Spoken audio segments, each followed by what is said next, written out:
Chaque seconde qui passe, pendant que vous lisez ces mots, Jupiter dévie un astéroïde qui aurait pu frapper la Terre.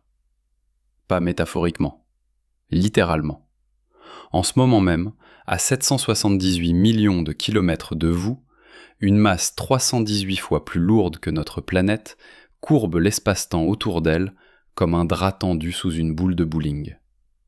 Et cette courbure invisible sauve peut-être votre vie. Mais voici ce que personne ne vous a dit. Ce même géant qui vous protège a probablement assassiné des mondes entiers. Des planètes qui auraient pu abriter la vie. Des civilisations qui n'ont jamais eu la chance d'exister. Imaginez une scène qui se déroule en ce moment dans l'espace profond. Un rocher de glace et de fer, large de 3 km, file à travers le système solaire à 40 km par seconde. Sa trajectoire ? Directement vers la Terre. Dans 18 mois, il devrait percuter notre planète avec la force de 100 millions de bombes d'Hiroshima. Extinction garantie. Mais quelque chose d'extraordinaire se produit. À mi-chemin de son voyage mortel, ce projectile cosmique passe près de Jupiter. Pas si près en fait, à plusieurs millions de kilomètres. Mais pour Jupiter, c'est suffisant. Sa gravité titanesque saisit l'astéroïde comme une main invisible et le lance dans une nouvelle direction, loin de nous, vers les confins glacés du système solaire, ou peut-être directement vers le Soleil. Peu importe. L'important c'est que la Terre est sauve. Encore une fois. Cette histoire se répète constamment, des dizaines de fois par an, des milliers de fois par siècle, depuis 4 milliards et demi d'années. Jupiter, notre gardien silencieux, notre bouclier gravitationnel. C'est l'histoire que nous racontons depuis des décennies, l'histoire rassurante d'un géant bienveillant qui veille sur nous. Mais en 2021, une équipe de chercheurs du California Institute of Technology, dirigée par le docteur Constantin Batygin, a lancé une série de simulations informatiques du système solaire primitif. Ce qu'ils ont découvert a tout changé. Les simulations ont révélé quelque chose de troublant. Quelque chose qui dormait dans les équations depuis toujours, mais que personne n'avait vraiment voulu voir. Jupiter n'a pas toujours été à sa place actuelle. Il y a 4 milliards et demi d'années, quand le système solaire n'était qu'un disque de gaz et de poussière en rotation autour d'un jeune soleil, Jupiter s'est formé beaucoup plus loin. Puis il a commencé à migrer, vers l'intérieur, comme un requin remontant lentement vers la surface. Imaginez la scène. Un Jupiter jeune, affamé, 300 fois plus massif que la Terre, plongeant vers le Soleil à travers un champ de planètes en formation. Des protoplanètes, des mondes embryonnaires. Certains de la taille de Mars, d'autres aussi grands que la Terre. Peut-être même plus grands, des super-terres, des planètes rocheuses massives avec des atmosphères épaisses, des océans profonds, peut-être même les premiers ingrédients de la vie. Elles orbitaient paisiblement entre Mars et Jupiter actuel. Dans ce que nous appelons aujourd'hui la ceinture d'astéroïdes, mais quand Jupiter est arrivé, tout a changé. Sa gravité monstrueuse a commencé à perturber les orbites de ces mondes naissants. Pas doucement. Pas progressivement, violemment. Les simulations de Batygin montrent que Jupiter a agi comme une boule de démolition cosmique. Chaque passage près d'une protoplanète transférait de l'énergie, accélérait sa vitesse orbitale, la poussait vers des orbites de plus en plus excentriques, de plus en plus instables, jusqu'au point de non-retour. Le docteur Sean Raymond, astrophysicien à l'université de Bordeaux, a calculé ce qui se passe ensuite. Une planète de la taille de la Terre, orbitant tranquillement à 2 unités astronomiques du Soleil, soit 300 millions de kilomètres, reçoit un coup de pouce gravitationnel de Jupiter. Sa vitesse augmente de seulement quelques kilomètres par seconde. Ça ne semble pas beaucoup.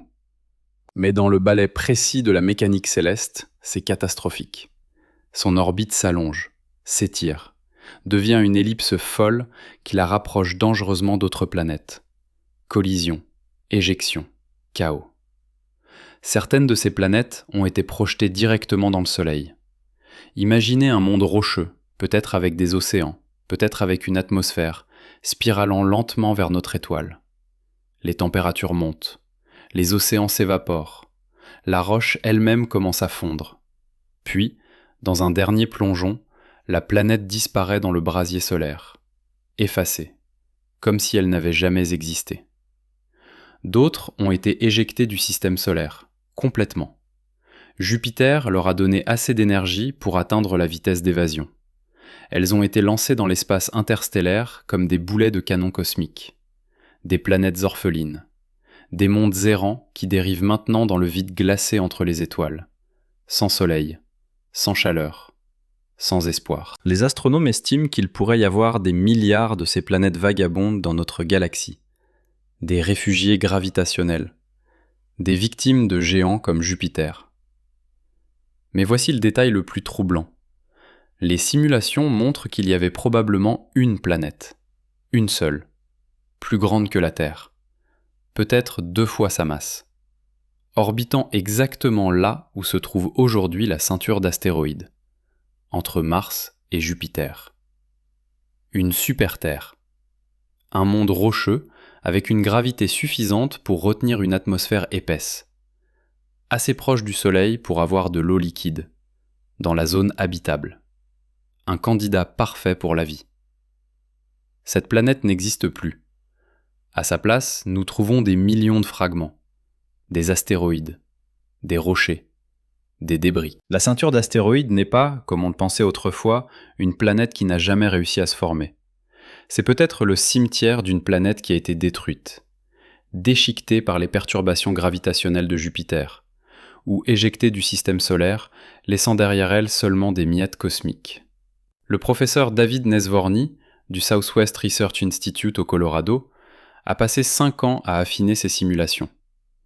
Il a lancé plus de 6000 scénarios différents du système solaire primitif. Dans 90% des cas, Jupiter détruit au moins une planète de taille terrestre. Dans la moitié des simulations, il en détruit 2 ou 3. Les chiffres sont implacables. Jupiter n'est pas seulement un protecteur, c'est aussi un tueur. Maintenant, revenons à notre époque, à ce rôle de gardien que Jupiter joue si bien. Parce que c'est vrai, Jupiter nous protège. Les calculs du docteur Kevin Grazier, ancien scientifique de la NASA, montrent que sans Jupiter, la Terre serait frappée par des astéroïdes majeurs environ 1000 fois plus souvent. 1000 fois. Chaque extinction de masse que nous avons évitée, chaque civilisation qui a pu se développer, chaque vie qui a pu évoluer, nous le devons en partie à ce géant gazeux. Mais voici le paradoxe qui dérange. Jupiter nous protège aujourd'hui précisément parce qu'il a nettoyé le système solaire intérieur il y a des milliards d'années. Il a éjecté ou détruit la plupart des gros objets dangereux. Il a créé un environnement relativement stable. Mais à quel prix ? Combien de mondes potentiellement habitables ont été sacrifiés pour que la Terre puisse exister tranquillement ? Pensez à cela. Si cette super-Terre entre Mars et Jupiter avait survécu, si elle avait pu se développer sans être perturbée, elle serait aujourd'hui dans la zone habitable. Plus massive que la Terre, elle aurait une gravité plus forte, une atmosphère plus épaisse, peut-être des océans plus profonds. Les scientifiques pensent que les super-terres pourraient être encore plus propices à la vie que notre planète, plus stables géologiquement, plus protégées contre les radiations cosmiques, des paradis potentiels. Mais cette planète n'a jamais eu sa chance. Jupiter l'a tuée avant qu'elle ne puisse vraiment naître. Et nous sommes ici, sur Terre, bénéficiaires involontaires de ce génocide planétaire, protégés par le même monstre qui a détruit nos voisins cosmiques. C'est comme vivre dans une maison gardée par un tueur en série à la retraite. Oui, il vous protège maintenant. Mais vous ne pouvez pas oublier ce qu'il a fait. Les implications sont vertigineuses. Quand nous cherchons des planètes habitables autour d'autres étoiles, nous cherchons des systèmes avec des géantes gazeuses comme Jupiter, parce que nous pensons qu'elles protègent les planètes rocheuses. Mais peut-être que nous nous trompons. Peut-être que Jupiter n'est pas un modèle à suivre. Peut-être que les meilleurs systèmes pour la vie sont ceux sans géantes gazeuses. Ou avec des géantes gazeuses qui restent sagement à leur place, loin des planètes rocheuses. Le docteur Gregory Laughlin, astronome à l'université Yale, a proposé une idée fascinante. Il appelle ça le quode zéro. Dans un système planétaire, une géante gazeuse peut jouer 2 rôles opposés, protecteur à long terme, destructeur à court terme. Le résultat final dépend du timing. Si la géante gazeuse migre tôt, avant que les planètes rocheuses ne se forment complètement, elle détruit tout. Si elle migre tard, ou pas du tout, elle peut effectivement protéger. Jupiter a migré au moment parfait. Assez tôt pour nettoyer le système intérieur, assez tard pour que la Terre puisse se former après son passage. Nous avons eu de la chance. Une chance incroyable. Si Jupiter avait migré 100 millions d'années plus tard, la Terre aurait peut-être été éjectée. Si Jupiter avait migré 100 millions d'années plus tôt, la Terre ne se serait peut-être jamais formée. Nous existons dans une fenêtre temporelle extrêmement étroite. Un accident cosmique, un coup de dé gravitationnel qui est tombé du bon côté. Mais voici une question qui hante les astronomes. Combien de fois ce coup de dé tombe-t-il du mauvais côté ? Combien de systèmes planétaires là-bas, dans notre galaxie, ont eu leur propre Jupiter qui a migré au mauvais moment ? Combien de terres potentielles ont été détruites avant de pouvoir développer la vie ? Combien de civilisations n'ont jamais existé parce qu'un géant gazeux a joué aux boulines cosmiques avec leur monde ? Les télescopes spatiaux comme Kepler et TESS ont découvert des milliers d'exoplanètes. Et voici ce que nous voyons. Beaucoup de systèmes ont des géantes gazeuses très proches de leur étoile. Des Jupiters chauds. Ces planètes ont clairement migré vers l'intérieur, et en le faisant, elles ont probablement détruit tout sur leur passage. Ces systèmes sont des cimetières planétaires, des zones mortes où aucune planète rocheuse ne peut survivre dans la zone habitable. Notre système solaire est différent. Jupiter a migré, oui, mais ensuite, quelque chose l'a arrêté. Quelque chose l'a fait reculer vers sa position actuelle. Les scientifiques pensent que c'est Saturne. Quand Saturne s'est formé, sa gravité a interagi avec celle de Jupiter. Les deux géantes sont entrées dans une danse gravitationnelle complexe appelée Quad 2. Cette résonance a inversé la migration de Jupiter, l'a poussée vers l'extérieur, l'a stabilisée à sa distance actuelle. Sans Saturne, Jupiter aurait peut-être continué sa plongée vers le Soleil. Il serait devenu un Jupiter chaud, et la Terre n'existerait pas. Nous devons notre existence non pas à un, mais à deux géants, Jupiter et Saturne, le tueur et son partenaire de danse. Ensemble, ils ont créé les conditions exactes pour que la vie puisse émerger sur une petite planète bleue.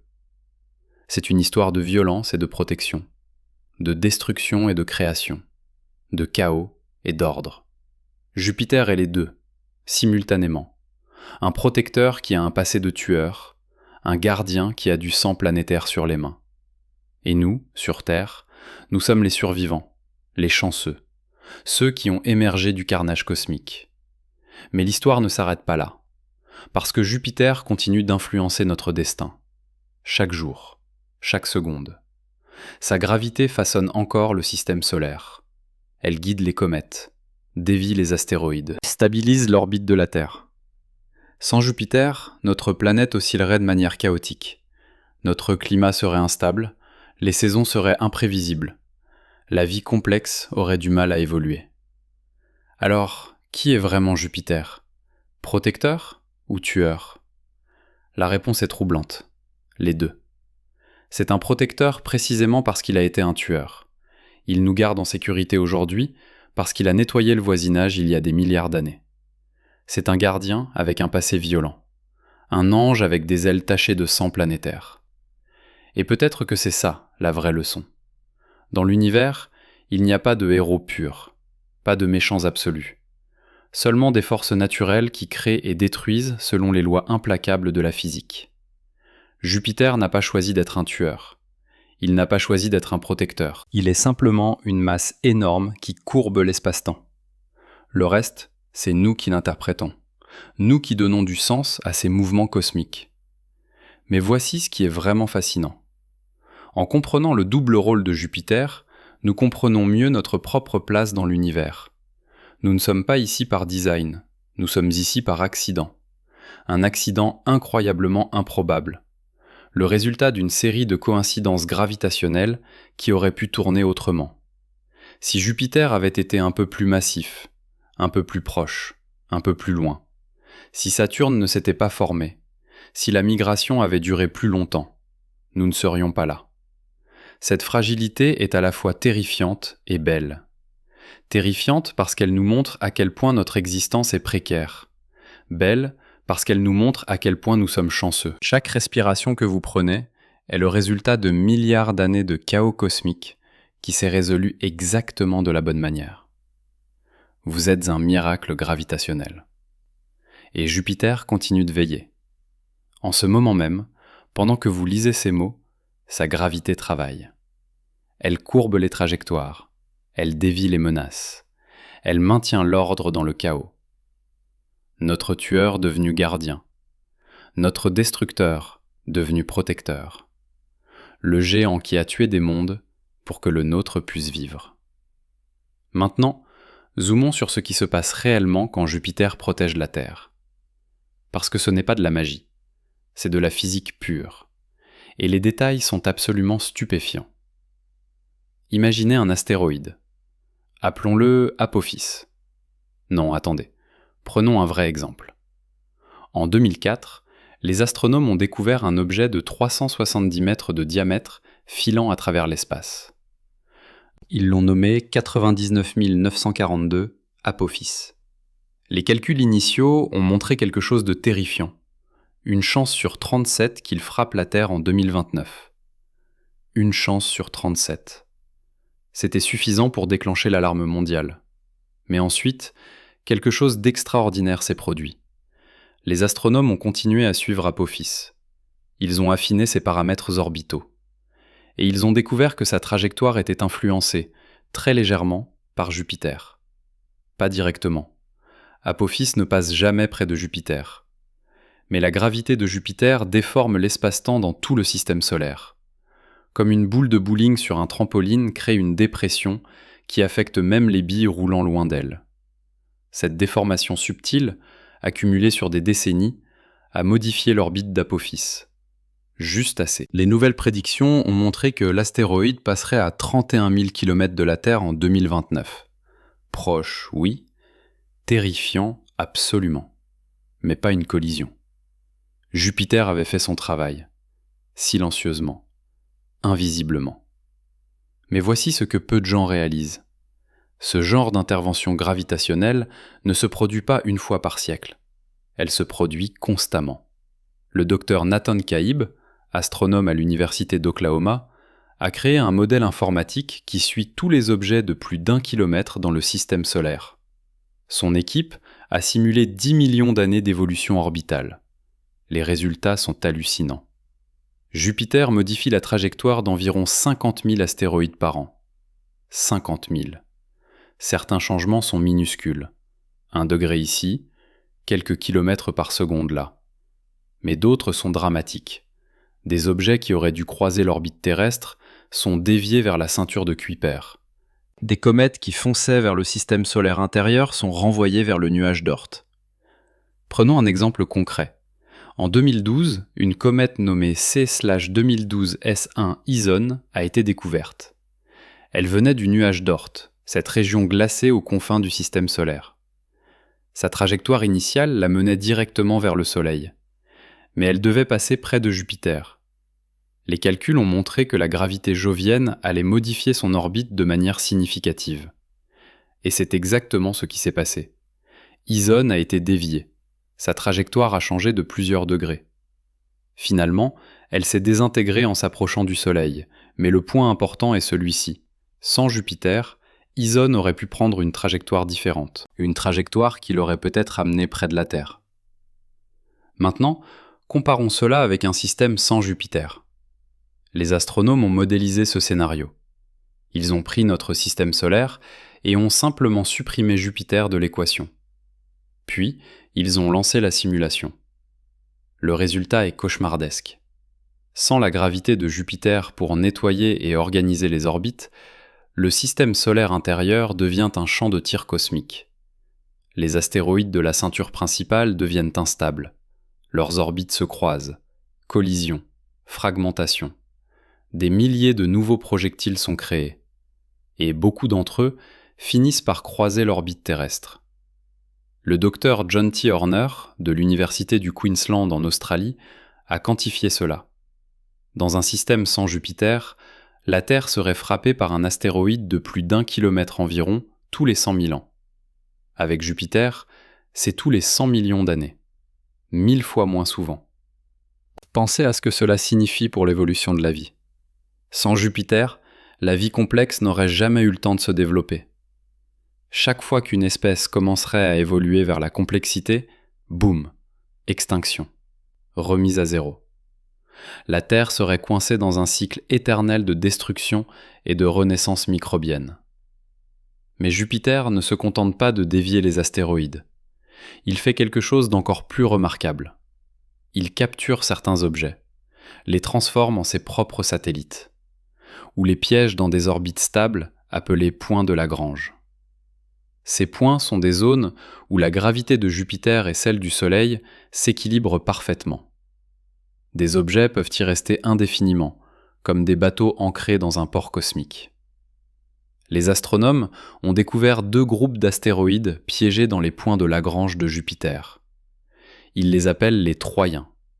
Il y en a environ 7000 connus, mais les estimations suggèrent qu'il pourrait y en avoir plus d'1 million. Ces astéroïdes orbitent exactement à la même distance du Soleil que Jupiter. Certains le précèdent de 60 degrés, d'autres le suivent de 60 degrés. Ils sont prisonniers de la gravité jovienne, et c'est une bonne chose, parce que sans Jupiter pour les capturer, beaucoup de ces objets auraient des orbites chaotiques. Certains croiseraient l'orbite terrestre. Maintenant, parlons des comètes, parce que Jupiter joue un rôle encore plus spectaculaire avec elles.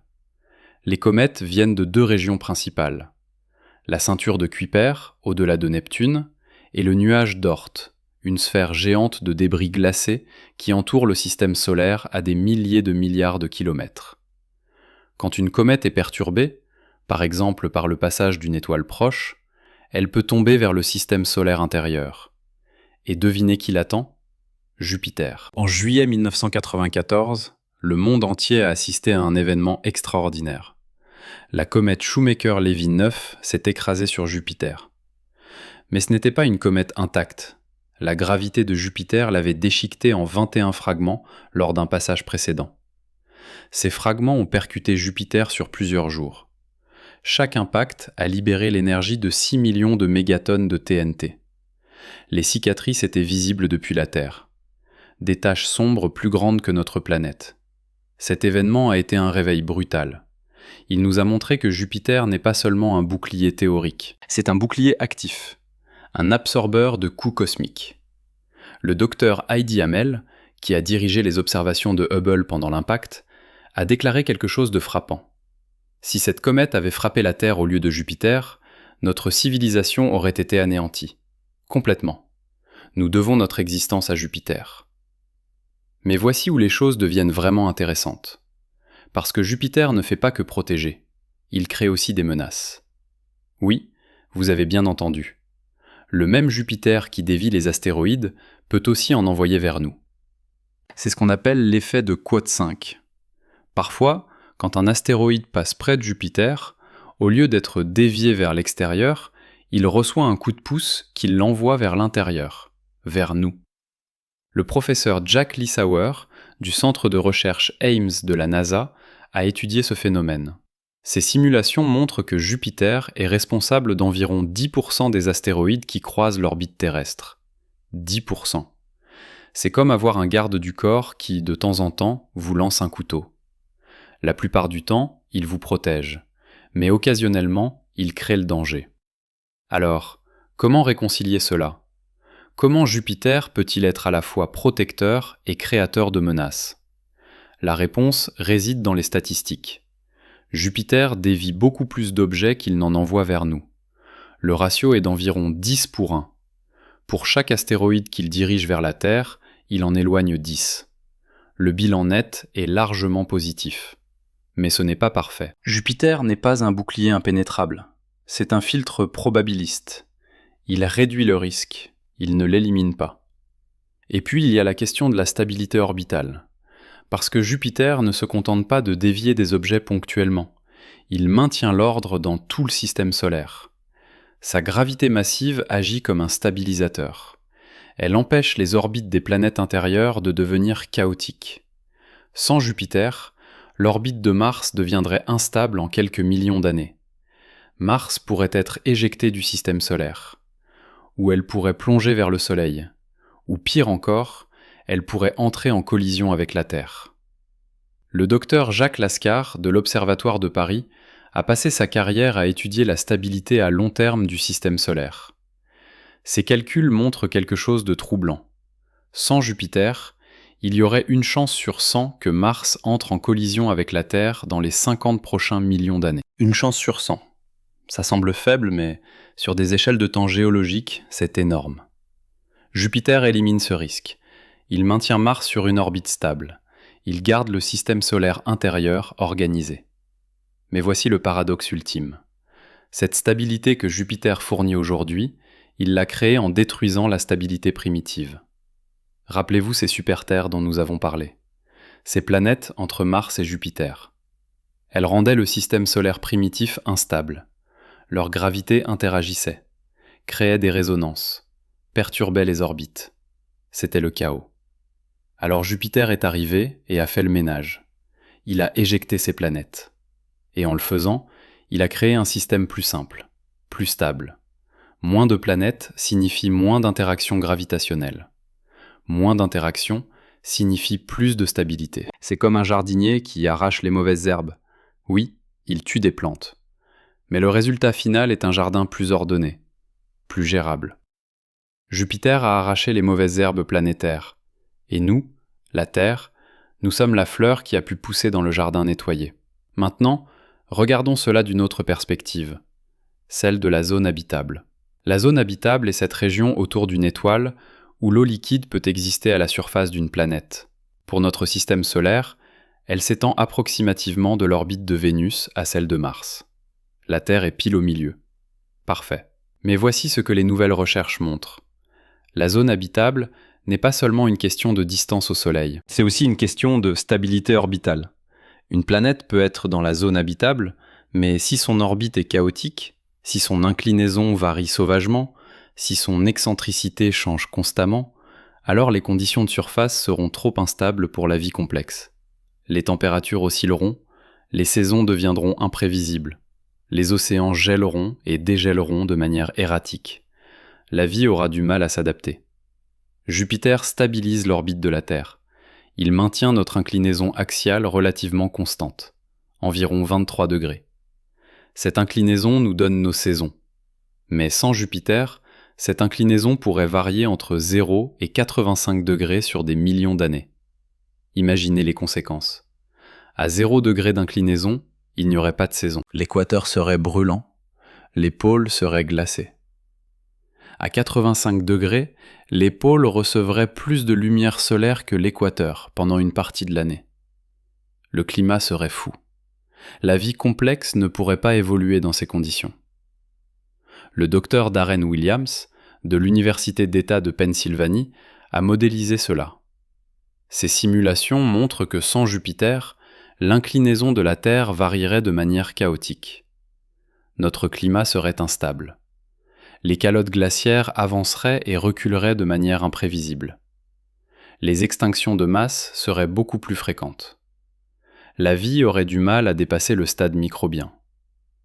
Alors Jupiter ne nous protège pas seulement des impacts d'astéroïdes, il protège notre climat, notre stabilité orbitale, notre capacité à maintenir des conditions propices à la vie sur des milliards d'années. C'est un protecteur à plusieurs niveaux, un gardien multidimensionnel. Mais revenons à cette question troublante. Si Jupiter est si important pour la vie sur Terre, qu'en est-il des autres systèmes planétaires ? Quand nous cherchons des planètes habitables autour d'autres étoiles, devrions-nous chercher des systèmes avec des Jupiters ? Ou devrions-nous les éviter ? La réponse est compliquée. Parce que tout dépend de où se trouve le Jupiter et quand il a migré. Un Jupiter qui reste loin, au-delà de la zone habitable, et qui ne migre jamais, c'est idéal. Il protège sans détruire. Mais un Jupiter qui migre vers l'intérieur, qui devient un Jupiter chaud, c'est catastrophique. Il détruit tout sur son passage. il ne laisse aucune planète rocheuse dans la zone habitable. Les observations de Kepler et TESS montrent que les Jupiters chauds sont relativement communs. Environ 1% des étoiles semblables au Soleil en ont un. Cela signifie qu'1% des systèmes planétaires ont probablement été stérilisés par la migration d'une géante gazeuse. 1%.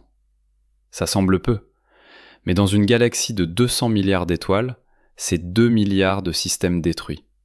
2 milliards de zones mortes où la vie n'a jamais eu de chance.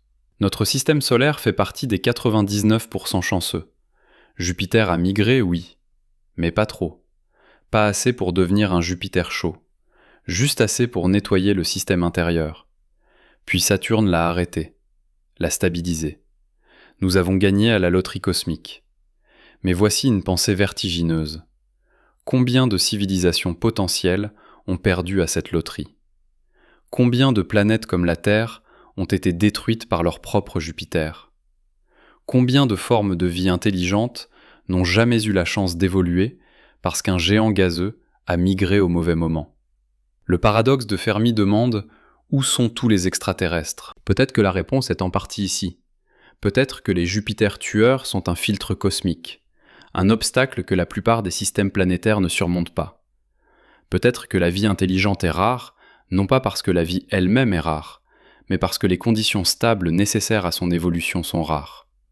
Et ces conditions dépendent en grande partie d'avoir un Jupiter bien placé, bien comporté. Nous sommes les survivants d'un processus de sélection gravitationnelle brutale.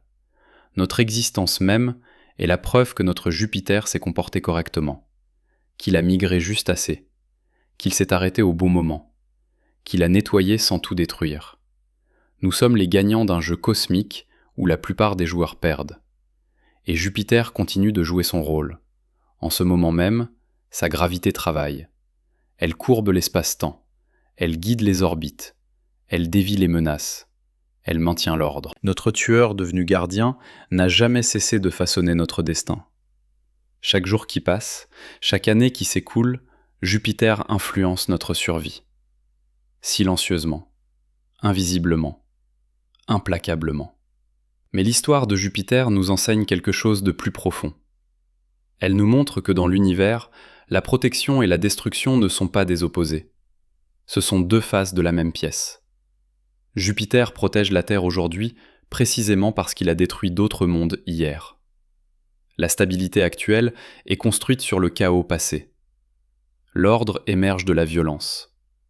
C'est une leçon cosmique sur la nature de l'existence. Rien n'est purement bon ou purement mauvais. Tout est contextuel. Jupiter est un héros pour nous parce que nous sommes ici pour raconter l'histoire. Mais pour les planètes qu'il a détruites, pour les civilisations qui n'ont jamais existé, Jupiter était un monstre. La différence n'est qu'une question de perspective, de timing, de chance. Et peut-être que c'est ça la vraie révélation. Nous ne sommes pas spéciaux parce que nous avons été choisis. Nous sommes spéciaux parce que nous avons survécu. Parce que les dés cosmiques sont tombés du bon côté. Parce que Jupiter a fait exactement ce qu'il fallait au moment exact où il le fallait. Ni trop tôt, ni trop tard. Juste à temps pour que nous puissions exister. Maintenant, nous arrivons au cœur du mystère, parce que tout ce que nous venons de découvrir sur Jupiter soulève une question vertigineuse. Sommes-nous seuls dans l'univers, à cause de Jupiter, ou grâce à Jupiter ? La distinction est cruciale, et la réponse pourrait redéfinir notre compréhension de la vie dans le cosmos. En 2023, le télescope spatial James Webb a commencé à analyser l'atmosphère d'exoplanètes avec une précision jamais atteinte. Et les données qui arrivent sont troublantes. Sur 47 systèmes planétaires étudiés en détail, 32 possèdent des géantes gazeuses. Mais voici le détail qui change tout. Dans 28 de ces 32 systèmes, les géantes gazeuses orbitent à moins de 1 unité astronomique de leur étoile. Moins que la distance Terre-Soleil. Ce sont des Jupiters chauds, des tueurs planétaires, des fossoyeurs de mondes. Le docteur Lisa Kaltenegger, directrice du Carl Sagan Institute à Cornell, a passé 2 ans à analyser ces données. Son équipe a reconstruit l'histoire de ces systèmes. Et le schéma est terrifiant. Dans chaque cas où un Jupiter chaud existe, il n'y a aucune planète rocheuse dans la zone habitable. 0. Elles ont toutes été détruites pendant la migration, éjectées, pulvérisées, avalées par l'étoile centrale. Ces systèmes sont des déserts biologiques, des zones mortes où la vie n'a aucune chance. Mais attendez, parce que les 4 systèmes restants racontent une histoire différente. Dans ces systèmes, les géantes gazeuses orbitent loin, au-delà de 5 unités astronomiques, comme notre Jupiter. Et devinez quoi ? Ces systèmes possèdent des planètes rocheuses dans la zone habitable, des candidates potentielles pour la vie. Le pattern est clair, brutal, implacable. La position de la géante gazeuse détermine tout. Prenons le système TOI 700, une étoile similaire au Soleil à 123 années-lumière. Les observations de TESS ont révélé une géante gazeuse 2 fois plus massive que Jupiter, orbitant à 0,4 unités astronomiques. Un Jupiter ultra chaud. Les modèles de migration montrent qu'elle s'est formée beaucoup plus loin, probablement à 10 unités astronomiques. Puis, elle a plongé vers l'étoile. En chemin, elle a traversé ce qui aurait dû être la zone habitable. Les simulations du Dr Fred Adams de l'Université du Michigan montrent ce qui s'est passé. 3 planètes rocheuses existaient. Une de la taille de Mars, 2 de la taille de la Terre, toutes dans la zone habitable. La première planète a été éjectée du système. La gravité du Jupiter migrant l'a accélérée au-delà de la vitesse d'évasion. Elle dérive maintenant dans l'espace interstellaire. Une orpheline cosmique, gelée, morte, sans soleil pour l'éclairer. La deuxième planète a été déviée vers une orbite hautement excentrique. Elle s'approche maintenant si près de l'étoile que sa surface fond. Puis elle s'éloigne si loin qu'elle gèle complètement. Un enfer de température. Invivable. La troisième planète a eu le pire destin. Elle est entrée en collision directe avec le Jupiter migrant. Absorbée. Déchiquetée par les forces de marée. Ses atomes dispersés dans l'atmosphère jovienne. Effacés de l'existence. Tout cela s'est produit en moins de 10 millions d'années. Un clin d'œil cosmique. Un génocide planétaire express. Et maintenant, TOI 700 est un système stérile. Un Jupiter brûlant orbite près de son étoile. Rien d'autre. Juste des débris, des cendres planétaires. Comparez cela avec le système Kepler 186. Une étoile légèrement plus petite que le Soleil à 540 années-lumière. Ce système possède une géante gazeuse à 6 unités astronomiques. Loin, stable, elle n'a jamais migré. Et dans la zone habitable, il y a 3 planètes rocheuses. Kepler 186f, Kepler 186g, Kepler 186h. Toutes de taille terrestre, toutes potentiellement habitables. Les analyses spectrales de Webb montrent de la vapeur d'eau dans l'atmosphère de Kepler 186f, de l'eau. L'ingrédient essentiel de la vie telle que nous la connaissons. Ce système est un miroir de notre propre système solaire. Une géante gazeuse bien placée, des planètes rocheuses protégées, une zone habitable stable. C'est exactement la configuration que nous avons ici. Et c'est rare. Incroyablement rare. Sur les 47 systèmes étudiés, seulement 4 ont cette configuration. Moins de 10%. 90% des systèmes ont été détruits ou stérilisés par leur géante gazeuse. Maintenant, extrapolons. Notre galaxie contient environ 200 milliards d'étoiles. Si 10% seulement ont des systèmes planétaires stables avec des géantes gazeuses bien placées, cela fait 20 milliards de systèmes potentiellement habitables. 20 milliards. Ça semble beaucoup. Mais c'est aussi 180 milliards de systèmes détruits. 180 milliards de zones mortes. 180 milliards d'occasions manquées pour la vie. Le professeur Sarah Seeger du MIT appelle ça le filtre jovien. C'est un des grands filtres cosmiques qui explique pourquoi la vie intelligente pourrait être si rare. La plupart des systèmes planétaires ne passent pas ce filtre. Leurs Jupiter migrent au mauvais moment, détruisent tout, créent des déserts biologiques. Seuls les systèmes chanceux, comme le nôtre, survivent. Et même parmi ces survivants, combien développent réellement la vie ? combien évolue vers l'intelligence. Les probabilités s'effondrent rapidement. Mais voici où les choses deviennent vraiment fascinantes.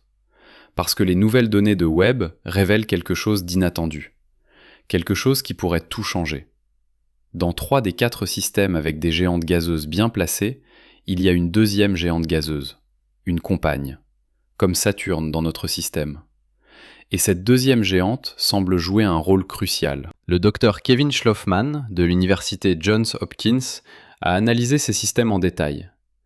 Ces modèles montrent que la deuxième géante gazeuse agit comme un frein gravitationnel. Quand la première géante commence à migrer vers l'intérieur, la deuxième entre en résonance orbitale avec elle. Cette résonance crée une force qui ralentit la migration. Parfois, elle l'arrête complètement. Parfois, elle l'inverse même. C'est exactement ce qui s'est passé avec Jupiter et Saturne. Sans Saturne, Jupiter aurait continué sa plongée vers le Soleil. Il serait devenu un Jupiter chaud. Il aurait détruit la Terre avant même qu'elle ne se forme. Mais Saturne est arrivé. S'est formé au bon moment. A capturé Jupiter dans une résonance 2 pour 1. Pour chaque 2 orbites de Jupiter, Saturne en fait une. Cette synchronisation a créé une force gravitationnelle qui a poussé Jupiter vers l'extérieur, l'a stabilisé à sa position actuelle, a sauvé le système solaire intérieur. Nous devons notre existence non pas à un, mais à 2 géants, Jupiter et Saturne, le tueur et son gardien. Sans Saturne, Jupiter aurait été notre exécuteur. Avec Saturne, Jupiter est devenu notre protecteur. C'est une danse cosmique d'une précision terrifiante, un équilibre gravitationnel qui s'est résolu exactement de la bonne manière. Et voici le coup de massue. Les systèmes avec 2 géantes gazeuses sont encore plus rares que les systèmes avec une seule géante bien placée. Sur les 47 systèmes étudiés, seulement 3 ont 2 géantes. 3. Moins de 7%. Si nous extrapolons à la galaxie entière, cela fait environ 14 milliards de systèmes avec 2 géantes gazeuses. 14 milliards de systèmes potentiellement habitables et stables, sur 200 milliards d'étoiles. 7%. 7% de chance d'avoir la configuration correcte. 93% de chance d'échec. 93% de systèmes où la vie complexe n'a probablement jamais eu de chance. Nous sommes dans les 7% chanceux. Les survivants cosmiques.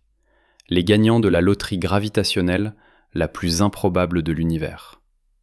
Mais attendez, parce que même parmi ces 7%, il y a d'autres filtres, d'autres obstacles.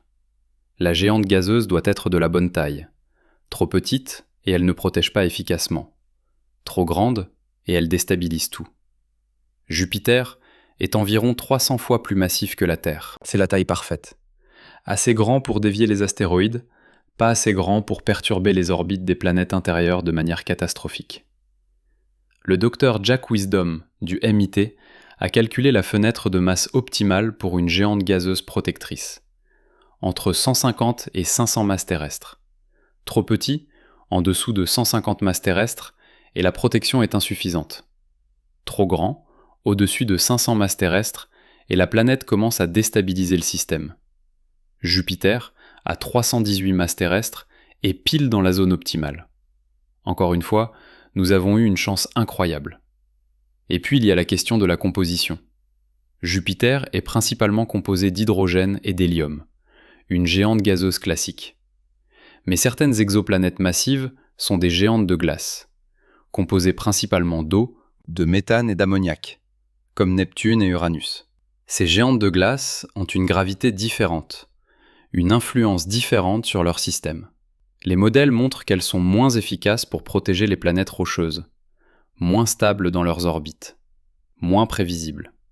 Jupiter est une géante gazeuse pure, la configuration optimale. Encore une fois, nous avons gagné à la loterie. Chaque paramètre, chaque variable, chaque détail de notre système solaire semble avoir été ajusté avec une précision impossible. Mais ce n'est pas du design, c'est de la sélection. Nous sommes ici pour observer cette configuration parfaite, précisément parce qu'elle est parfaite. Les systèmes imparfaits n'ont pas produit d'observateurs. C'est le principe anthropique dans toute sa gloire troublante. Maintenant, Parlons de ce que cela signifie pour la recherche de vie extraterrestre. Parce que si le filtre jovien est réel, si seulement 7% des systèmes ont la bonne configuration, alors nos stratégies de recherche doivent changer. Nous ne pouvons pas simplement chercher des planètes dans la zone habitable. Nous devons chercher des systèmes avec des géantes gazeuses bien placées. Des systèmes avec 2 géantes en résonance. Des systèmes qui ressemblent aux nôtres. Le programme SETI, Search for Extraterrestrial Intelligence, a commencé à intégrer ce critère.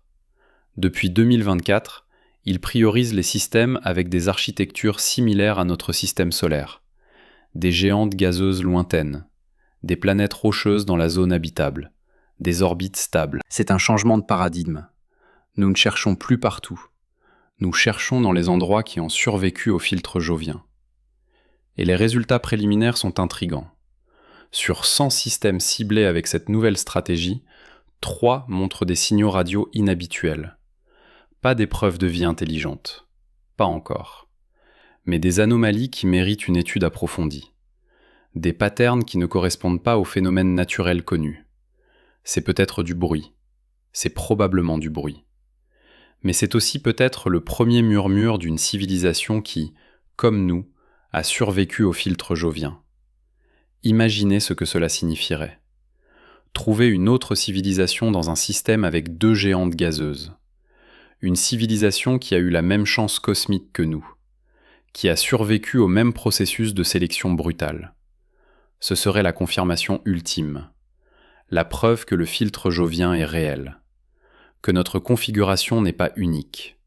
Rare, oui, mais pas unique. Mais voici le paradoxe qui me hante. Si nous trouvons une telle civilisation, cela signifie que le filtre jovien n'est pas le grand filtre. Il y a quelque chose d'autre.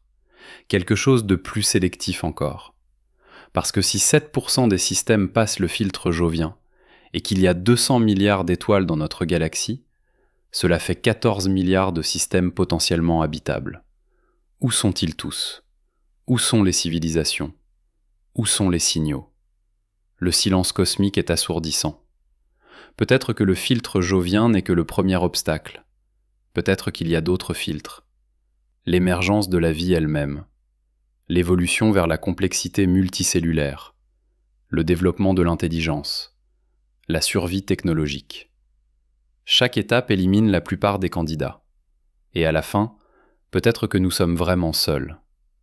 Ou presque seuls. Les derniers survivants d'un processus de sélection cosmique si brutal que les chances de succès sont astronomiquement faibles. Ou peut-être que nous regardons au mauvais endroit. Peut-être que les civilisations avancées ne communiquent pas par radio. Peut-être qu'elles utilisent des technologies que nous ne pouvons même pas imaginer. Peut-être qu'elles sont là, tout autour de nous, et que nous sommes trop primitifs pour les détecter. Comme des fourmis essayant de comprendre Internet. Mais revenons à Jupiter. Parce que même si nous ne trouvons jamais d'extraterrestres, même si nous sommes vraiment seuls, Jupiter nous a enseigné quelque chose de profond. Il nous a montré que notre existence est le résultat d'une série de coïncidences improbables. Que nous sommes ici non pas par design, mais par chance. Une chance incroyable. Une chance qui défie l'imagination. Chaque paramètre devait être parfait. La masse de Jupiter, sa distance au Soleil, la présence de Saturne, le timing de la migration, l'arrêt de la migration, la stabilisation des orbites. Chaque détail devait s'aligner. Et ils se sont alignés, contre toute attente, contre toute probabilité. Nous sommes le résultat d'un miracle statistique. Et Jupiter continue de jouer son rôle. En ce moment même, pendant que vous écoutez ces mots, sa gravité travaille. Elle dévie un astéroïde. Elle stabilise notre orbite. Elle maintient notre climat prévisible. Elle protège notre monde. Notre tueur devenu gardien n'a jamais cessé de veiller. Silencieusement, invisiblement, implacablement. Mais voici la question finale. La question qui devrait nous terrifier et nous émerveiller en même temps. Si Jupiter est si crucial pour notre survie, si notre existence dépend de cette configuration cosmique improbable, qu'est-ce que cela dit sur la fragilité de la vie, sur la rareté de la conscience, sur notre responsabilité en tant que seuls observateurs connus de l'univers? Peut-être que nous sommes les seuls. Peut-être que dans toute la galaxie, dans toutes les 200 milliards d'étoiles, nous sommes les seuls à avoir survécu au filtre jovien et à tous les autres filtres. Les seuls à avoir développé la conscience. Les seuls à pouvoir contempler l'univers et se demander pourquoi nous sommes ici. Si c'est vrai, alors notre responsabilité est écrasante. Nous ne sommes pas seulement responsables de notre propre survie. Nous sommes responsables de la survie de la conscience elle-même dans l'univers. Ou peut-être qu'il y en a d'autres survivants, d'autres civilisations qui ont eu la même chance cosmique, qui orbitent autour d'étoiles avec leur propre Jupiter bien placé, qui regardent leur ciel nocturne et se demandent s'ils sont seuls. Si c'est vrai, alors notre responsabilité est différente. Nous devons survivre assez longtemps pour les rencontrer, pour partager nos histoires, pour comparer nos Jupiters, pour célébrer ensemble notre chance incroyable. Dans les deux cas, Jupiter nous a donné un cadeau, le cadeau du temps, le cadeau de la stabilité, le cadeau de la vie. Mais ce cadeau vient avec un prix, le prix de savoir que nous sommes ici par accident, que notre existence est précaire, que tout pourrait se terminer à tout moment. Un astéroïde que Jupiter rate, une instabilité orbitale que Jupiter ne peut pas corriger, une catastrophe cosmique que même notre gardien géant ne peut pas prévenir. Nous vivons sur le fil du rasoir gravitationnel, protégés par un géant qui a tué pour nous protéger, gardés par un monstre qui a appris la retenue, sauvés par un tueur qui a changé de camp. C'est notre réalité, c'est notre histoire, c'est notre miracle cosmique. Et peut-être que c'est ça la vraie leçon de Jupiter, que dans l'univers, il n'y a pas de garantie, pas de sécurité absolue, pas de protection parfaite, seulement des probabilités, des chances, des coïncidences. Et parfois, très rarement, ces coïncidences s'alignent de la bonne manière, créent une fenêtre, une opportunité, une chance pour la vie, pour la conscience, pour l'émerveillement. Nous sommes cette chance, nous sommes cette fenêtre. Nous sommes les bénéficiaires d'un alignement cosmique si improbable qu'il défie toute compréhension. Et Jupiter, notre protecteur tueur, notre gardien destructeur, notre ange avec des ailes tachées de sang planétaire, continue de veiller, continue de protéger, continue de nous donner du temps pour comprendre, du temps pour explorer, du temps pour nous demander si nous sommes seuls, du temps pour chercher d'autres survivants du filtre jovien, du temps pour apprécier notre chance incroyable, du temps pour prendre nos responsabilités en tant que conscience cosmique, du temps pour décider ce que nous allons faire de ce cadeau improbable. Parce qu'au final, c'est ça qui compte, pas comment nous sommes arrivés ici, pas pourquoi Jupiter a fait ce qu'il a fait, mais ce que nous allons faire maintenant. Comment nous allons utiliser ce temps que Jupiter nous a donné? Comment nous allons honorer les mondes qui ont été détruits pour que le nôtre puisse exister? Comment nous allons justifier notre survie cosmique? Jupiter nous a donné une chance unique, une chance qui ne se reproduira peut-être jamais. À nous de décider ce que nous en faisons, à nous de prouver que nous méritons cette chance, que nous sommes dignes de ce miracle gravitationnel, que notre existence a un sens, même si elle est le résultat du hasard. Et pendant que nous réfléchissons à tout cela, Jupiter continue de tourner, continue de protéger, continue de façonner notre destin, notre tueur devenu sauveur, notre destructeur devenu créateur, notre rappel constant que dans l'univers, tout est paradoxe, tout est dualité, tout est à la fois terrible et magnifique. Maintenant, je vais vous dire quelque chose qui va vous glacer le sang. Quelque chose que les scientifiques ont découvert en 2025 et qu'ils hésitent encore à rendre public.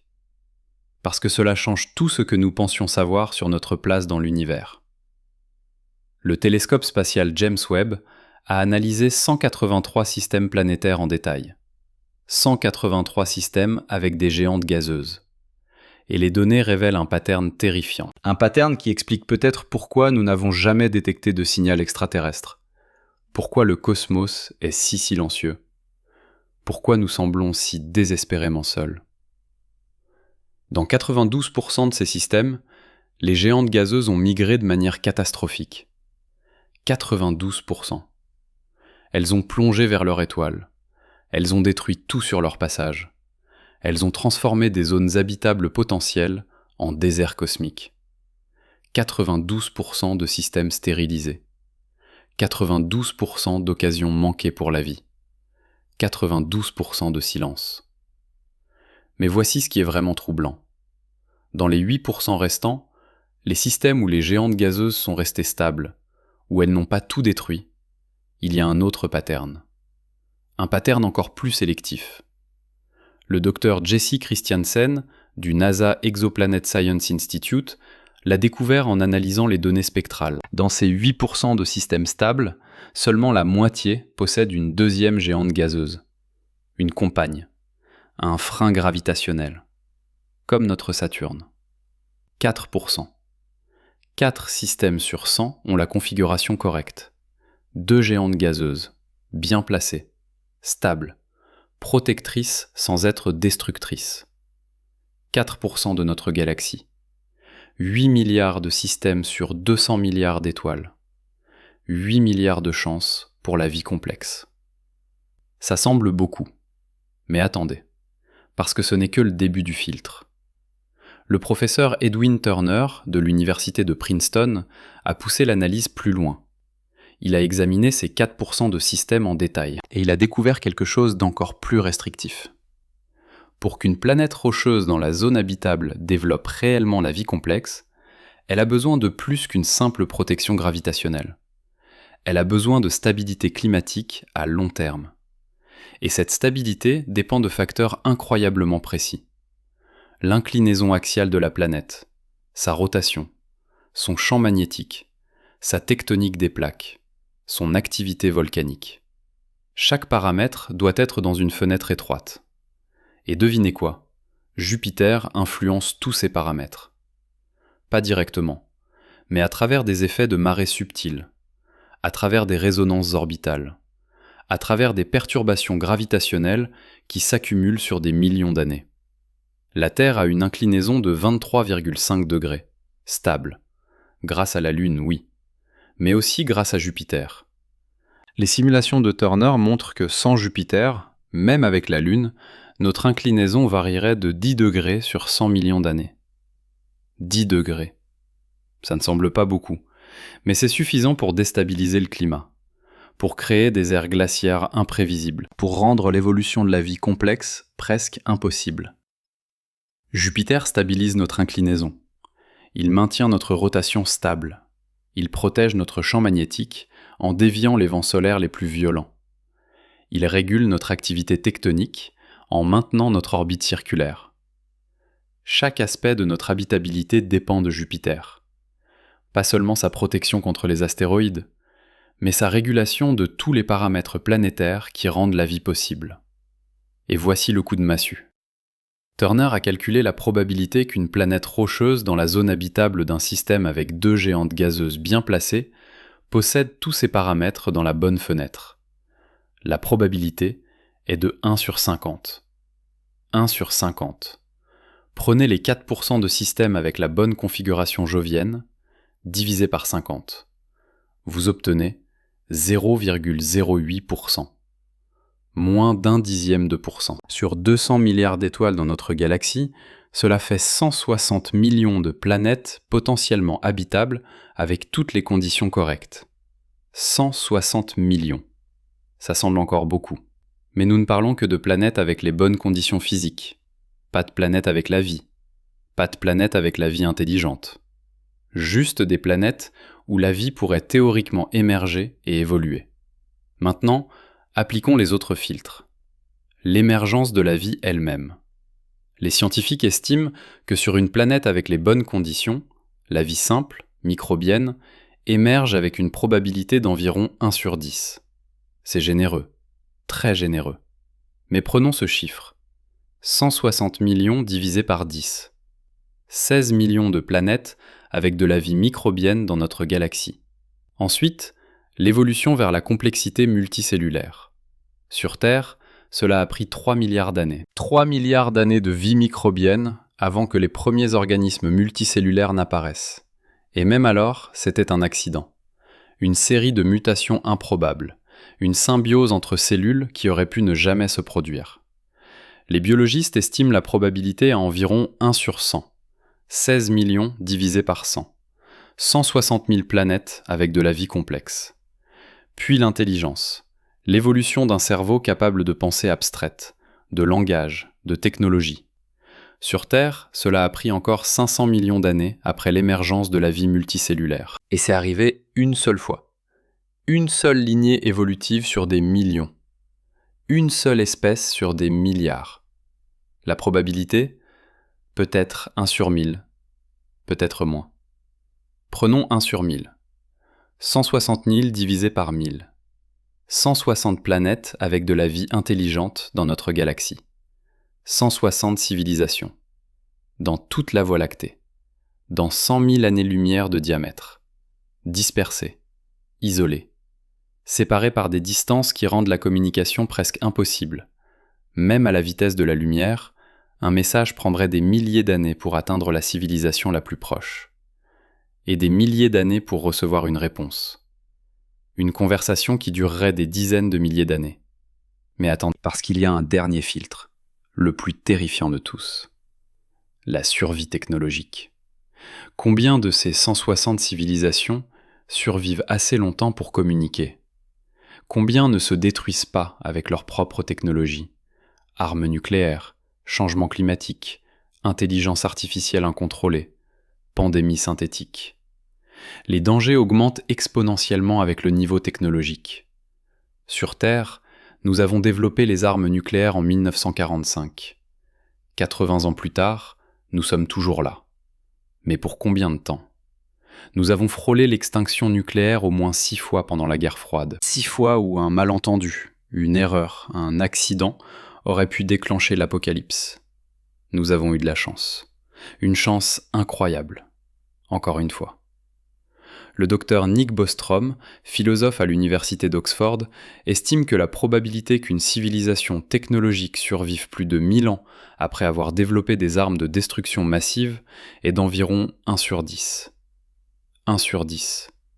C'est optimiste. Très optimiste. Mais prenons ce chiffre. 160 divisé par 10. 16 civilisations dans notre galaxie qui survivent assez longtemps pour communiquer. 16. Dans toute la Voie lactée, séparées par des dizaines de milliers d'années-lumière. La probabilité que 2 de ces civilisations existent en même temps, dans la même fenêtre temporelle de quelques milliers d'années, est infime. La probabilité qu'elles soient assez proches pour communiquer est encore plus faible. La probabilité qu'elles utilisent des technologies de communication compatibles est presque nulle. Nous sommes peut-être seuls. Non pas parce que la vie est impossible ailleurs, mais parce que les filtres sont si nombreux, si sélectifs, si impitoyables, que les chances de survie jusqu'à la communication interstellaire sont astronomiquement faibles. Et Jupiter est le premier de ces filtres, le plus fondamental, le plus brutal. Sans Jupiter, nous ne serions même pas dans l'équation. Nous ne serions pas là pour calculer ces probabilités, pour contempler notre solitude cosmique, pour nous demander où sont tous les autres. Jupiter nous a donné une chance que 92% des systèmes planétaires n'ont jamais eue. Une chance que nous avons failli gaspiller plusieurs fois. Une chance que nous pourrions encore gaspiller. Mais voici ce qui me hante vraiment. Ce qui devrait nous terrifier et nous motiver en même temps. Si ces calculs sont corrects, si nous sommes vraiment l'une des 16 civilisations survivantes dans toute la galaxie, alors notre responsabilité est écrasante. Nous ne sommes pas juste responsables de notre propre survie. Nous sommes responsables de la survie de la conscience elle-même dans cette région de l'univers. Pensez à cela. Si nous échouons, si nous nous détruisons, il pourrait ne pas y avoir d'autres civilisations dans des dizaines de milliers d'années-lumière.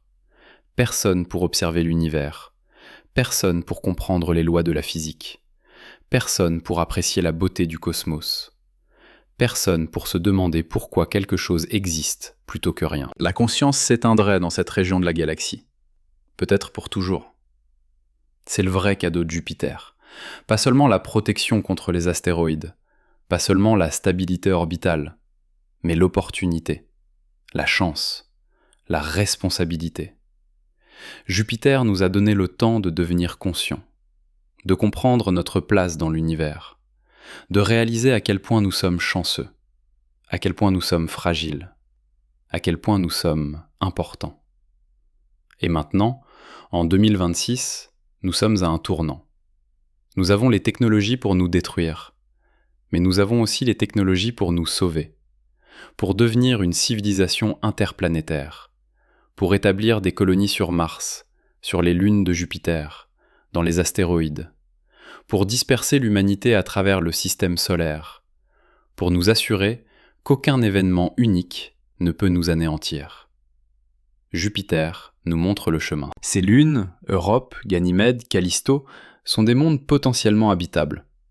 Sous leur croûte de glace, il y a des océans qui pourraient abriter la vie, des océans qui pourraient devenir nos nouveaux foyers. Jupiter, notre ancien tueur, pourrait devenir notre nouveau berceau. Le géant qui a détruit des mondes pourrait nous aider à en créer de nouveaux. Mais voici la question finale, la question qui devrait nous empêcher de dormir. Intellect perfect las vögindit. Vous pensez que tout cela ressemble à de la science-fiction, à de la spéculation, à du sensationnalisme. Et vous avez raison d'être sceptique. Parce que la science exige du scepticisme. La science exige des preuves. Et les preuves que nous avons sont encore incomplètes. Nous n'avons étudié que 183 systèmes planétaires en détail. C'est une goutte d'eau dans l'océan cosmique. Nos calculs de probabilité sont basés sur des hypothèses, des extrapolations, des modèles qui pourraient être faux. Peut-être que la vie est beaucoup plus commune que nous le pensons. Peut-être que l'intelligence émerge plus facilement. Peut-être que les civilisations survivent plus longtemps. Peut-être que nous ne sommes pas seuls. Ou peut-être que nous le sommes. Peut-être que les filtres sont encore plus sélectifs que nous le calculons. Peut-être que nous sommes les seuls dans toute la galaxie. Les seuls survivants d'un processus de sélection cosmique si brutal que les chances de succès sont presque nulles. Les seuls à avoir eu la chance incroyable d'avoir un Jupiter qui s'est comporté exactement comme il le fallait. La vérité, c'est que nous ne savons pas. Nous ne pouvons pas savoir. Pas encore. Pas avec les données que nous avons. Mais voici ce que nous savons avec certitude. Jupiter a joué un rôle crucial dans notre existence. Il a détruit des mondes pour que le nôtre puisse survivre. Il continue de nous protéger chaque jour. Et il nous rappelle constamment que notre existence est le résultat d'une série de coïncidences improbables. Nous sommes ici par accident, par chance, par miracle statistique. Et cette réalisation devrait changer notre perspective sur tout, sur notre place dans l'univers, sur notre responsabilité envers la vie, sur notre devoir de survivre. Parce que si nous sommes vraiment aussi rares que les calculs le suggèrent, alors chaque vie humaine est infiniment précieuse. Chaque conscience est un trésor cosmique. Chaque moment d'existence est un miracle. Jupiter nous a donné ce miracle, notre tueur devenu gardien, notre destructeur devenu protecteur, notre rappel constant que dans l'univers, tout est paradoxe, tout est dualité, tout est à la fois terrible et magnifique. Et maintenant, c'est à nous de décider ce que nous faisons de ce cadeau. Comment nous honorons les mondes qui ont été sacrifiés? Comment nous justifions notre survie improbable? Le temps presse, les défis s'accumulent. Mais Jupiter continue de veiller, continue de protéger, continue de nous donner du temps pour grandir, du temps pour apprendre, du temps pour devenir digne de ce miracle gravitationnel, du temps pour prouver que nous méritons cette chance unique dans l'histoire cosmique. Et peut-être, juste peut-être, si nous survivons assez longtemps, si nous devenons assez sages, si nous apprenons à protéger notre monde comme Jupiter protège le sien, nous découvrirons que nous ne sommes pas seuls, que d'autres civilisations ont survécu au filtre jovien, que d'autres consciences contemplent leur propre Jupiter et se demandent si elles sont seules. Et ce jour-là, quand nous établirons le contact, quand nous partagerons nos histoires, nous réaliserons que nous sommes tous des survivants, tous des miracles, tous des enfants de géants qui ont appris à protéger au lieu de détruire. Mais jusque-là, nous devons vivre avec l'incertitude. avec la possibilité que nous soyons seuls, avec la responsabilité écrasante d'être peut-être la seule conscience dans cette région de la galaxie. Et Jupiter, notre gardien silencieux, notre protecteur paradoxal, notre tueur repenti, continue de tourner, continue de veiller, continue de nous rappeler que nous sommes ici grâce à lui, et que nous devons tout faire pour ne pas gaspiller ce cadeau incroyable. Mais maintenant, arrêtons-nous un instant. Respirez profondément. Regardez autour de vous. Vous êtes assis quelque part sur Terre, peut-être chez vous, peut-être dans les transports, peut-être en marchant.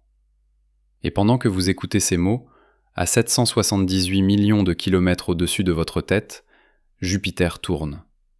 Silencieusement, implacablement, sans se soucier de vous, sans même savoir que vous existez. Et pourtant, votre existence dépend de lui.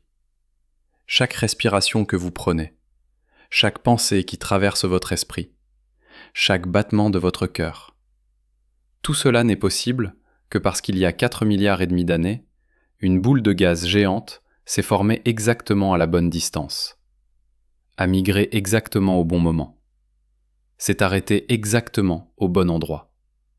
Et depuis, elle veille. Voici ce que la science ne peut pas vous dire, ce que les équations ne peuvent pas capturer, ce que les simulations informatiques ne peuvent pas modéliser. Le sens de tout cela. La signification philosophique de notre dépendance envers un géant qui a tué pour nous protéger. Parce que Jupiter nous pose une question fondamentale sur la nature de l'existence elle-même.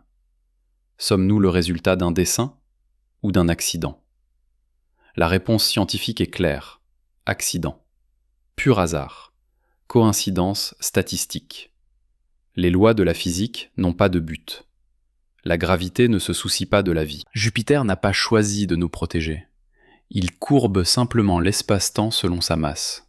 Le reste, c'est nous qui l'interprétons. Nous qui donnons du sens à ces mouvements aveugles de matière et d'énergie. Mais voici le paradoxe qui hante les philosophes depuis que nous avons compris notre place dans l'univers.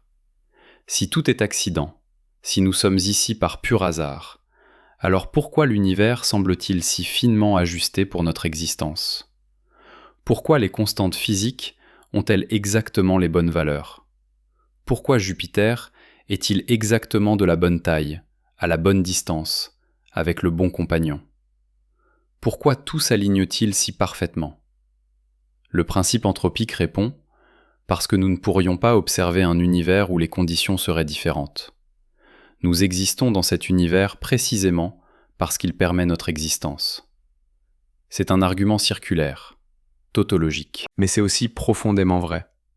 Nous sommes les témoins chanceux d'une configuration cosmique qui permet des témoins. Les autres configurations, celles qui ne permettent pas la vie, n'ont personne pour les observer. Elles existent dans le silence, dans l'obscurité, sans conscience pour les contempler. Mais cela soulève une question encore plus vertigineuse. Combien d'univers existent sans observateurs ? Combien de configurations cosmiques sont stériles, mortes, vides de sens parce que vides de conscience ? Si la théorie des multivers est correcte, si notre univers n'est qu'une bulle parmi une infinité d'autres, alors peut-être que la plupart de ces bulles sont mortes. Peut-être que la conscience est l'exception ultime, le miracle statistique qui défie toute probabilité. Et dans notre univers, dans notre galaxie, sur notre planète, nous sommes peut-être l'exception de l'exception. Les survivants d'un filtre si sélectif que les chances de succès sont presque nulles. Jupiter nous a donné cette chance, mais il ne nous a pas donné de garantie. Il ne nous a pas donné de but. Il nous a simplement donné du temps. Et c'est à nous de décider ce que nous en faisons. Voici ce que nous ne savons pas, ce que nous ne pouvons pas savoir, ce que la science ne pourra peut-être jamais nous dire. Pourquoi quelque chose existe plutôt que rien ? Pourquoi l'univers a les lois qu'il a ? Pourquoi la conscience émerge de la matière ? Pourquoi nous sommes capables de nous poser ces questions ? Ce sont les mystères ultimes, les questions qui dépassent la physique, qui touchent à la métaphysique, à la philosophie, à l'émerveillement pur. Jupiter ne répond pas à ces questions, mais il les rend possibles.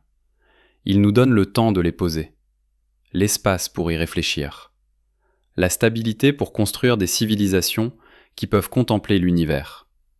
Sans Jupiter, ces questions n'existeraient pas, parce que nous n'existerions pas.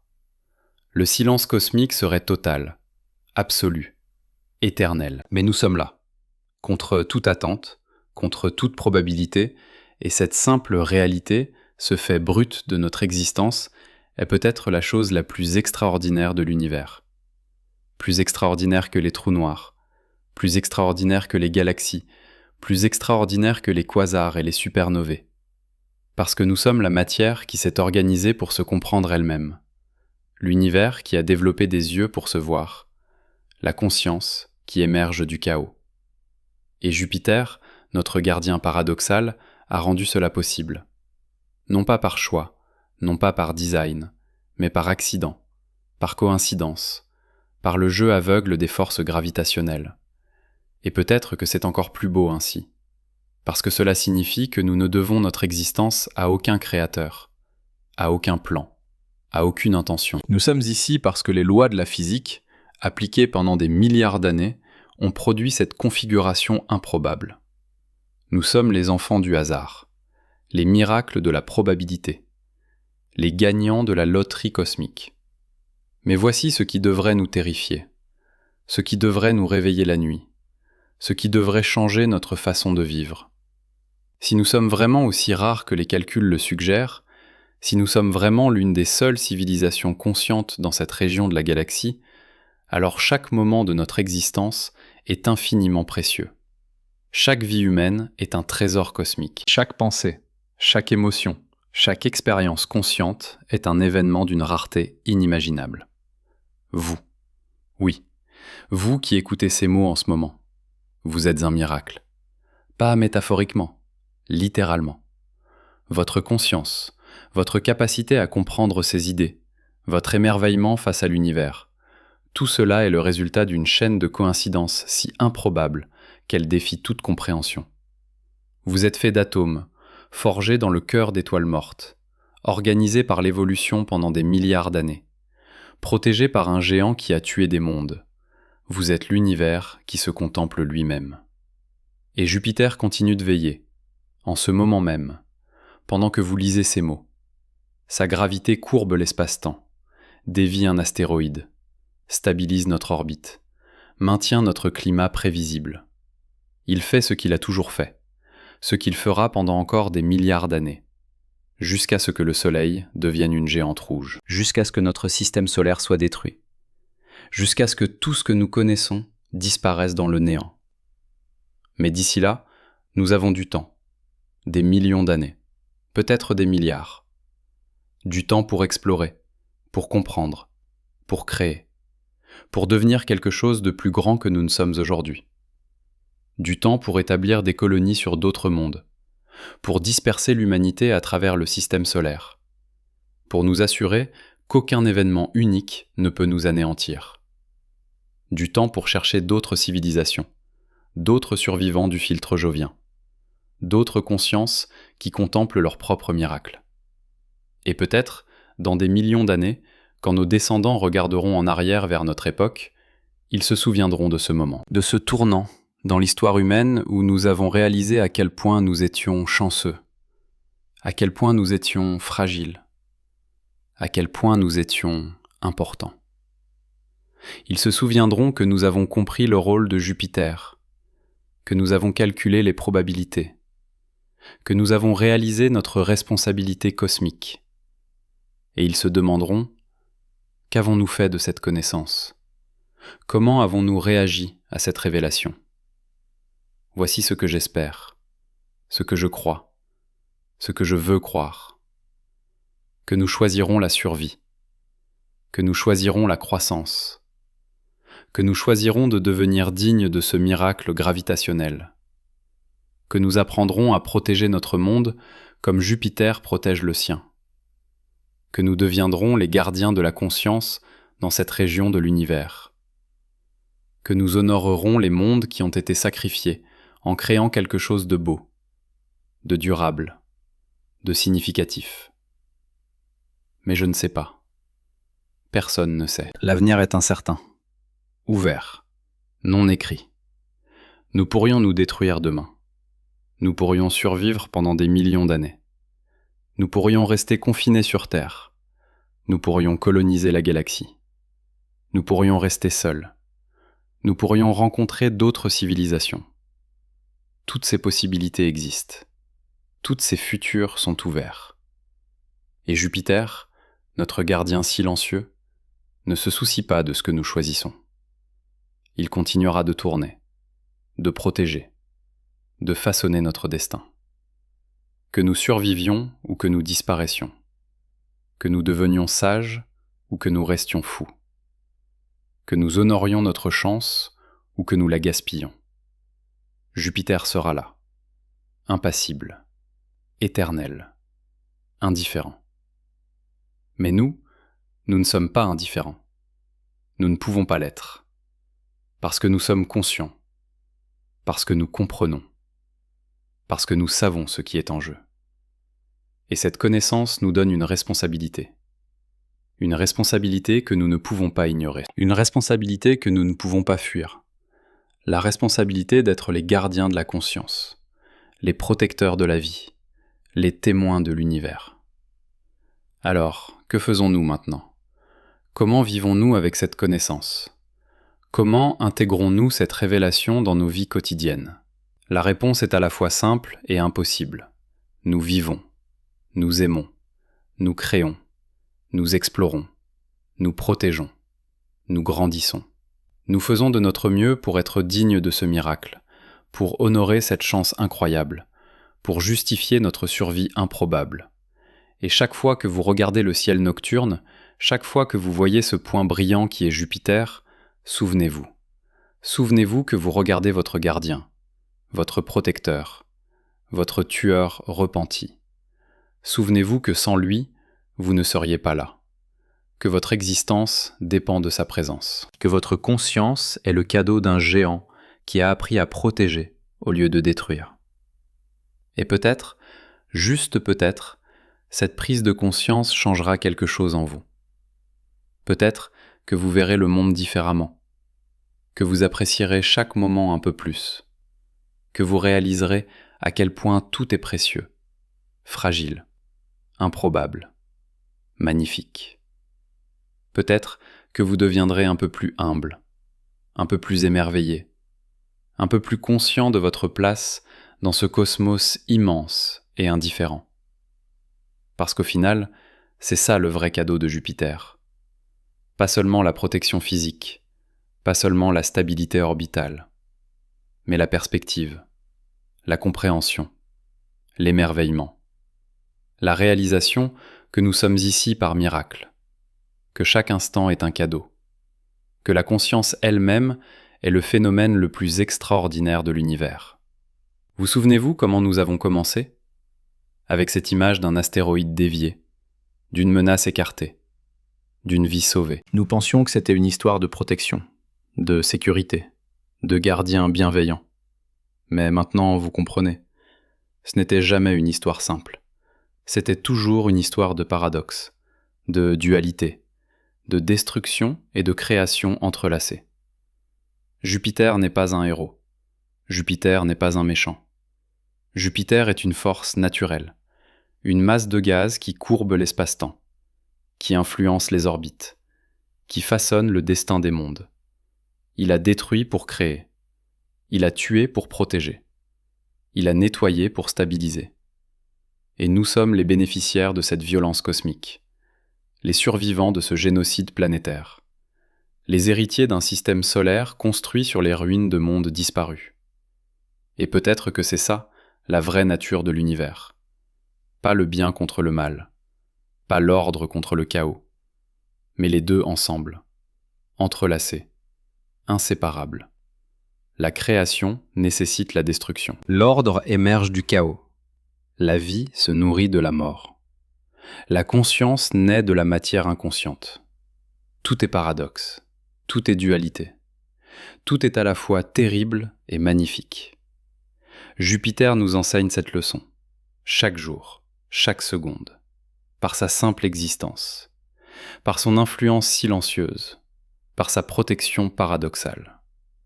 Il nous montre que l'univers n'est pas fait pour nous, qu'il ne se soucie pas de nous, mais qu'il nous permet d'exister quand même, par accident, par coïncidence, par miracle statistique. Et maintenant, alors que nous approchons de la fin de cette histoire, je veux vous poser une dernière question. Une question qui n'a pas de réponse. Une question qui devrait vous accompagner longtemps après avoir fini d'écouter ces mots. Une question qui pourrait changer votre façon de voir le monde. Si vous saviez, avec certitude absolue, que nous sommes seuls dans l'univers, que nous sommes la seule conscience dans des milliers d'années-lumière, que notre survie ou notre extinction détermine si la conscience existe ou non dans cette région de la galaxie, comment vivriez-vous différemment ? Que changeriez-vous ? Que protégeriez-vous ? Que créeriez-vous ? Que laisseriez-vous derrière vous ? Parce que peut-être, juste peut-être, nous sommes seuls. Peut-être que les calculs sont corrects. Peut-être que le filtre jovien est si sélectif que nous sommes l'exception ultime. Le miracle des miracles. La conscience qui a émergé contre toute attente. Et si c'est vrai, alors chaque choix que nous faisons a une importance cosmique. Chaque décision façonne le destin de la conscience elle-même dans l'univers. C'est une responsabilité écrasante, terrifiante, paralysante. Mais c'est aussi libératrice. Parce que cela signifie que nous avons du pouvoir, que nos actions comptent, que nous ne sommes pas insignifiants, que notre existence a un poids, une gravité, une importance qui dépasse nos vies individuelles. Nous sommes les gardiens de quelque chose de plus grand que nous, de plus précieux, de plus rare. Et Jupiter, notre gardien paradoxal, continue de veiller, continue de protéger, continue de nous donner du temps pour comprendre, du temps pour grandir, du temps pour devenir ce que nous sommes censés être, ou peut-être pas censés, peut-être juste ce que nous pouvons être, ce que nous choisissons d'être. Dans cet univers indifférent, dans ce cosmos sans but, dans cette existence accidentelle. Mais l'accident a produit quelque chose de beau, quelque chose d'extraordinaire, quelque chose qui n'aurait jamais dû exister, mais qui existe quand même. Vous, moi, nous, la conscience, l'émerveillement, la capacité de contempler l'univers et de se demander pourquoi. C'est le vrai miracle.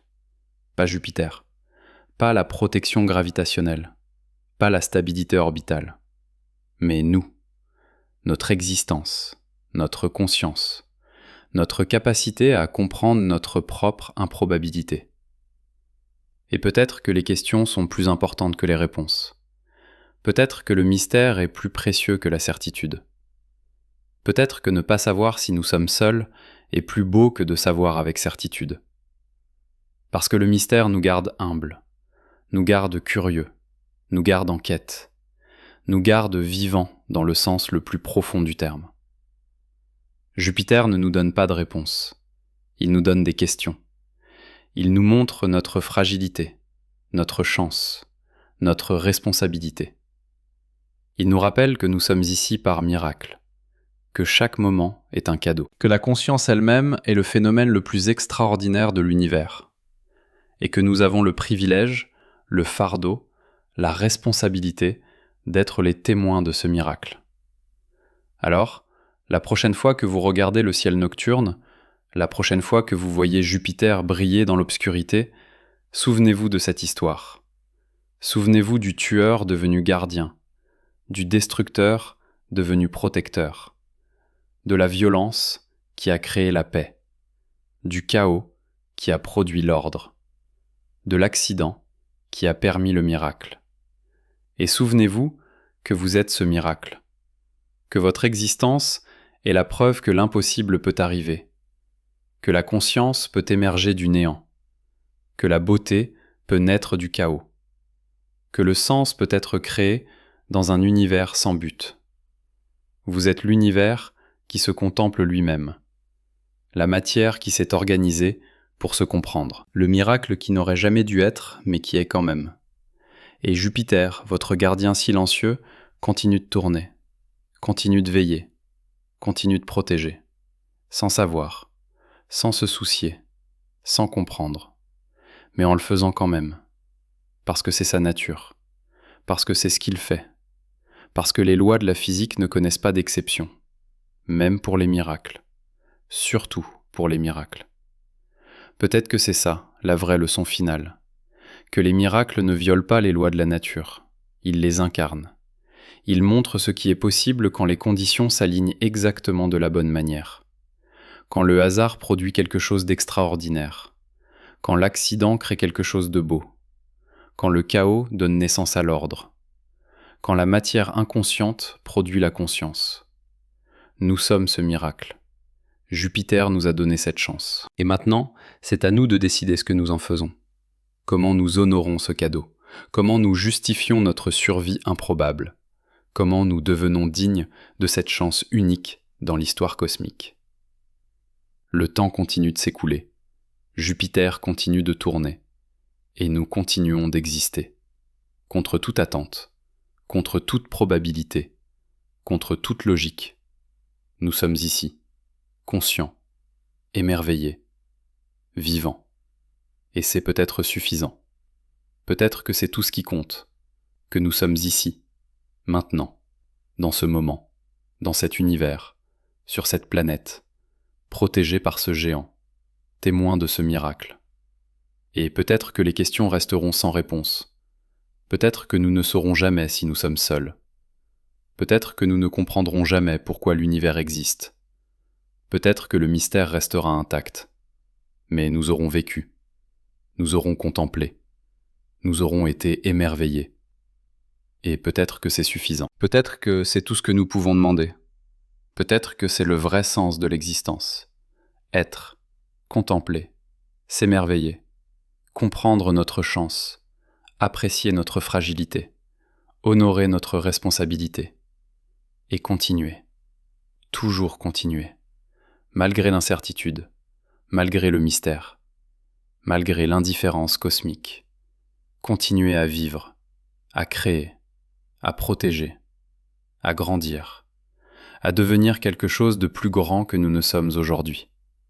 Jupiter nous montre le chemin, pas par intention, pas par design, mais par exemple, par sa simple existence, par son influence silencieuse, par sa protection paradoxale.